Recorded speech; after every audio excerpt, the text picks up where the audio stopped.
Gooner TV, Aussie Gooner Scott. What do you make of the game today, mate? Tell you what, they put some love back into Valentine's Day. It was lovely football for the most part. Got a little bit nervous towards the end, but definitely the start was beautiful to watch. It was nice to see us playing attacking football. Yeah, absolutely. We kind of like I was dreading the worst after the last two games against Wolves and Villa. I'll be honest with you. I tried to stay optimistic and say 2-1, and we did actually win. It's good to see Aubameyang back in the goals again. What do you make of his performance today?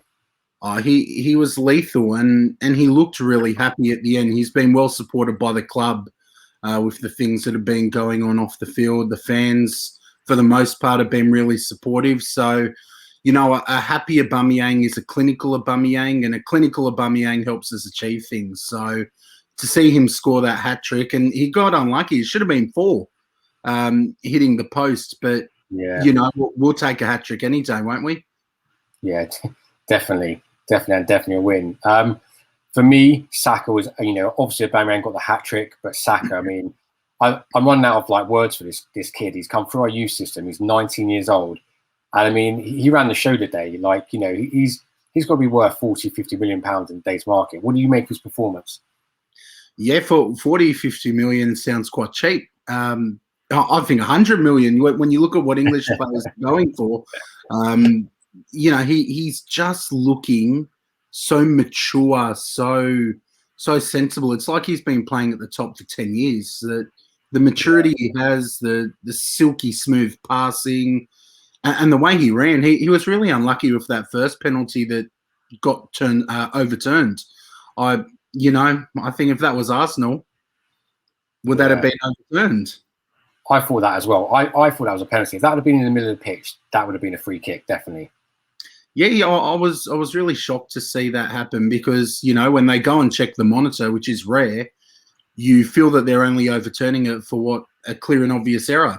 I didn't think there was a clear and obvious error there, particularly considering the contact from David Luiz the other week. So, yeah, I mean, in my personal view, I thought it was a penalty. I mean, he didn't look like he got anywhere near the ball for me. So, if you've taken the player out and not touched the ball, that's a penalty in my view.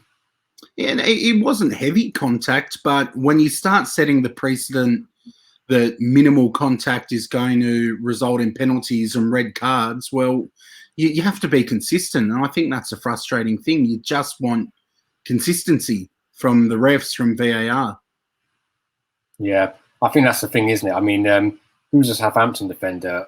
Is it Bednarak? Bednarak, yeah. David Luiz, wasn't it? He's got rescinded. David Luiz didn't. And I think there was even another incident, wasn't there, against the Villa game where Saka was through and the Villa defender took him down and it was a booking. And yet they, you know, something similar happens the other way around and we got a red card for it, you know, the other season or whatever it was. But and fortunately, we didn't have to pay for that today in this match because everything else looked so good and we were so dangerous up front that, you know, on a different night, we might be talking about that far more because we've dropped some points. But I was really happy that we took all the points. So, yeah. First full debut for Martin Ødegaard. What did you make of him today? Do you think he played well?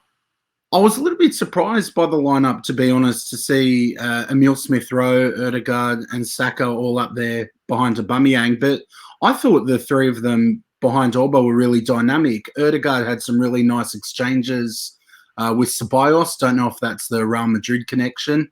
But he looked to have some really silky smooth passing and he just had great vision of the pitch. I felt he faded a little bit towards the end, but that's probably that match sharpness that he'll rebuild with us.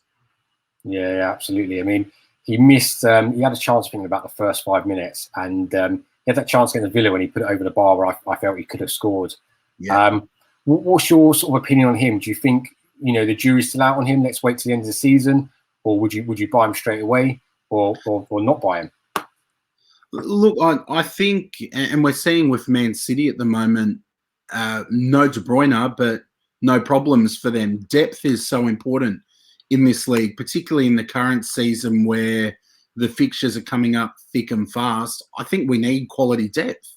We need to have guys who can, you know, fight for competition, fight for places in the squad. And adding Odegaard to the squad, we could certainly do a lot worse, and I've seen us do a lot worse. So I'd love to have him in the squad. Yeah.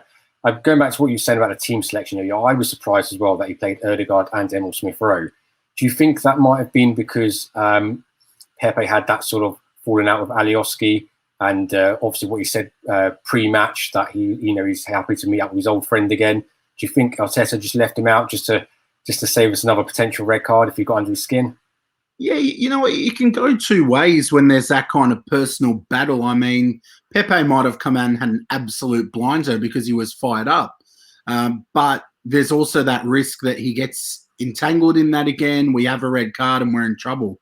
The refs don't mind giving us reds. So I think it was clever from Arteta keeping him out of that fire. We've got plenty of fixtures coming up that I'm sure he'll be a part of. So, yeah, I think it was a clever choice by Arteta.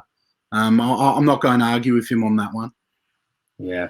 4-0 up, Arsenal do what they typically do. They sort of just chill out at the back there, don't they? To the point, nothing's ever easy with Arsenal, is it? They chill out to the point of I don't know what. But then they got a goal back, okay, you think 4-1, and then they get a second goal back. Was you starting to get nervous at that point? Was you thinking this is like 4-4 with Newcastle 10 years ago?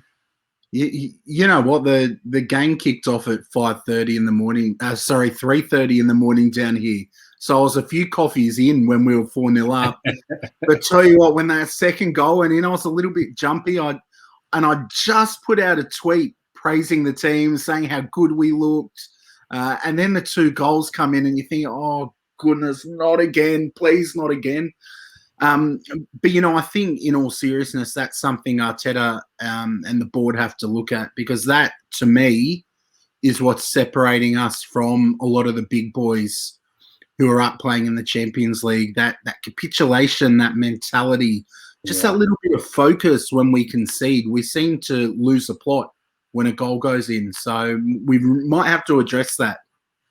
Yeah, I mean, Bellerin switched off again, and anyone who watches my streams knows that I'm not a fan of Bellerin. I think he's not great defensively, and I know he scored a good goal today, and I'll praise him for that. But my argument always is, I don't care how many assists you get and how many goals you get. If you're a defender and you can't defend it, and it leaves us exposed all the time, it's no good for us. I mean, he seemed to switch off again for that second goal.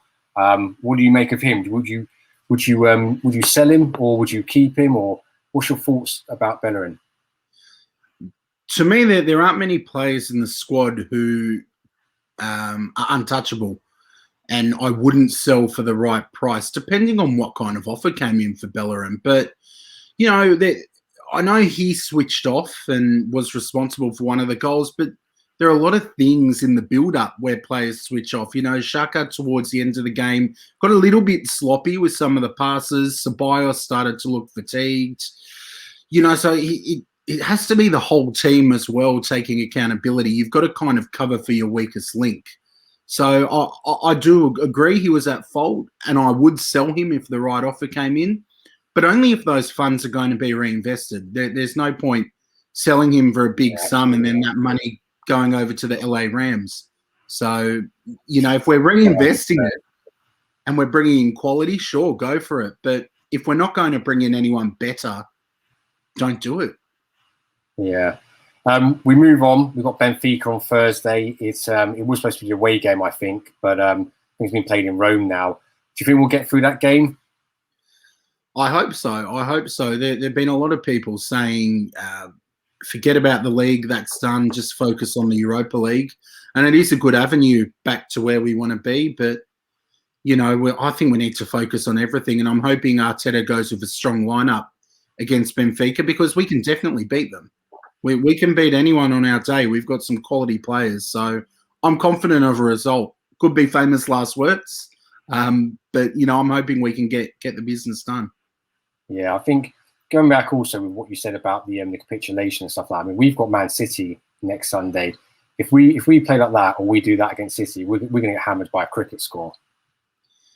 Yeah, I'm not going to put any bold predictions out for that match, and I'm certainly not putting any money on us to win it. But you know what?